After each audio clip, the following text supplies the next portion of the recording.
never slow up, no I don't take shit. I got no love for the fakeness. If you wanna play tough and wanna hate this, I'll always show up.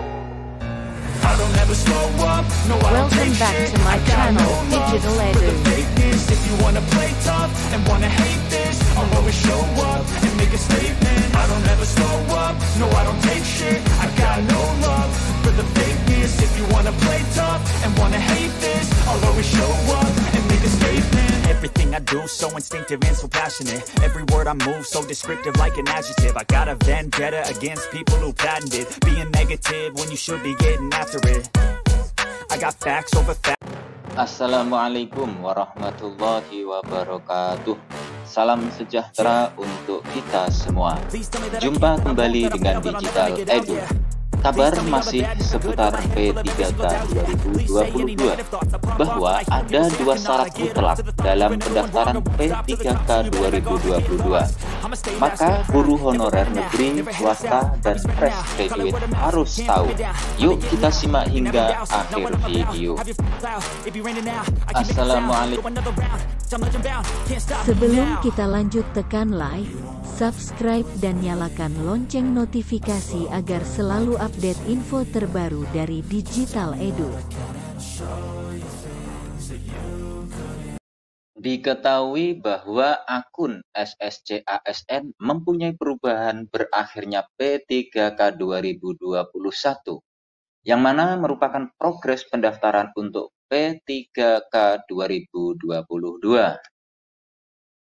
Untuk pendaftaran P3K 2022, bagi tenaga honorer pastinya ada syarat tertentu yang harus dipenuhi, baik honorer negeri, swasta, hingga fresh graduate. Nah, lantas apa saja yang menjadi syarat pendaftaran P3K untuk tahun 2022? Yuk simak hingga video berakhir.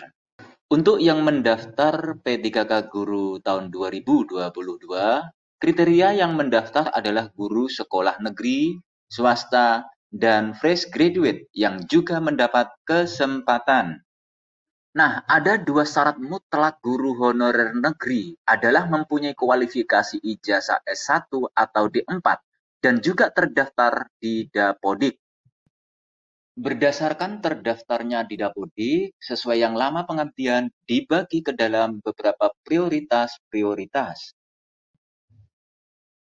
Nih, contohnya adalah yang lulus passing grade akan masuk prioritas pertama. Apabila tidak lulus passing grade, namun dalam kategori THK 2, masuk prioritas kedua. Selanjutnya, bagi guru honorer sekolah negeri yang terdaftar di Dapodik lebih dari 3 tahun, maka masuk dalam prioritas ketiga. Jika kurang dari 3 tahun, maka masuk dalam pelamar umum. Berikutnya, syarat mutlak guru swasta yaitu harus juga mempunyai kualifikasi pendidikan S1 atau D4, serta terdaftar di Dapodik. Dapodik negeri dan swasta mempunyai perbedaan. Sekolah negeri dikategorikan berdasarkan lama pengabdiannya. Sedangkan untuk guru swasta tidak digolongkan lama pengabdian. Berapapun pengabdiannya, maka masuk ke dalam kategori pelamar umum. Kemudian syarat mutlak untuk guru fresh graduate harus mempunyai kualifikasi pendidikan S1. Kemudian yang dapat mendaftar P3K 2022 juga harus mempunyai sertifikat pendidik. Fresh graduate masuk dalam pelamar umum yang juga masuk sebagai kategori lulusan program pendidikan guru atau PPG. Kesimpulannya berdasarkan syarat mutlak ketiganya, maksudnya dari guru negeri, swasta, dan juga fresh graduate, yaitu harus mempunyai kualifikasi pendidikan S1 atau D4. Nah, selain syarat tersebut, untuk guru honorer juga harus terdaftar di Dapodik. Adapun untuk fresh graduate, juga harus mempunyai sertifikat pendidik atau serdik.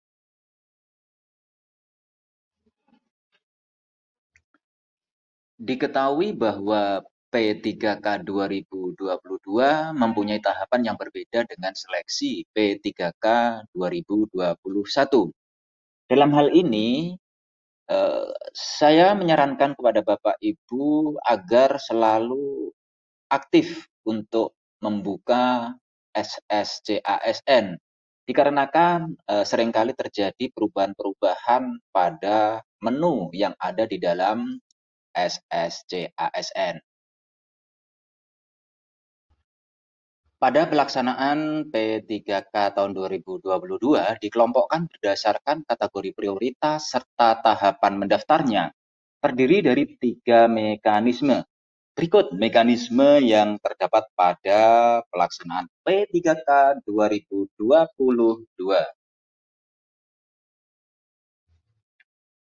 Nah, kelompok prioritas dibagi menjadi 3, yaitu prioritas pertama, kedua, dan ketiga, ditambah dengan pelamar umum.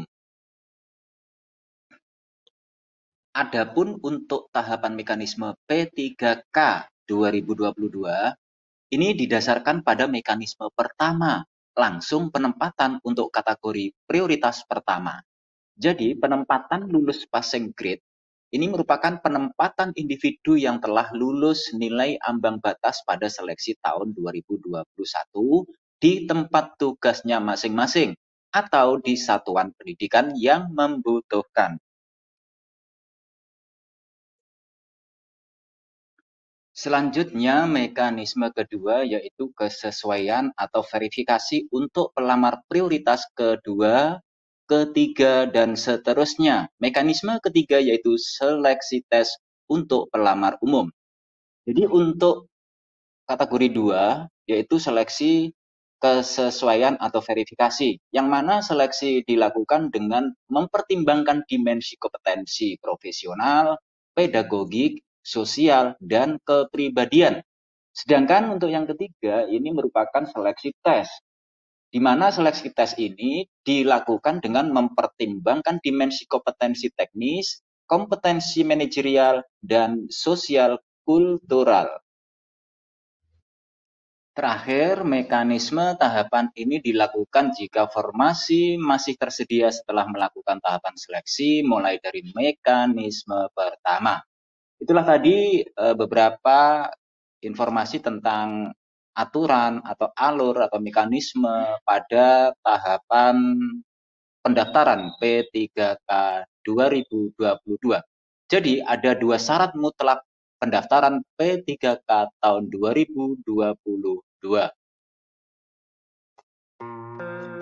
Demikian berita terkini yang dapat kami sampaikan dan semoga bermanfaat. Terima kasih Bapak Ibu sudah menonton Digital Edu.